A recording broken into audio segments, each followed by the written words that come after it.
নমস্কার সবাইকে, আমি ডক্টর শর্মিষ্ঠা সরকার, ক্রেডল ফার্টিলিটি সেন্টার, শিলিগুড়ি থেকে। আপনার 40 বছর বয়স জাস্ট ক্রস করলো, আপনি এখন প্রেগনেন্সির জন্য ট্রাই করছেন, তাহলে আপনার মাথায় কি কি থাকা দরকার? প্রথমত এটা জেনে নিতে হবে যে যখন 20 বছরের একজন মহিলা ট্রাই করছেন, তখন প্রতি মাসে তার প্রেগনেন্সি আসার চান্স 30% থাকে।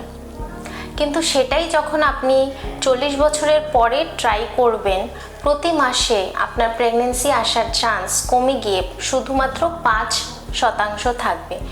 এর অর্থাৎ হলো যে 20 থেকে 25 বছরের মহিলারা যদি 10 জন ট্রাই করে, তাদের মধ্যে প্রথম মাসেই 3-4 জন প্রেগনেন্ট হয়ে যাবে। 100 জন ট্রাই করে, তাদের মধ্যে 30 জন প্রেগনেন্ট হয়ে যাবে। কিন্তু এটাই যখন আপনার বয়স, আপনি 40 বছরের পরে ট্রাই করবেন, তখন 100 জনের মধ্যে শুধুমাত্র 5 জনই ফার্স্ট মাসে প্রেগনেন্ট হতে পারবেন।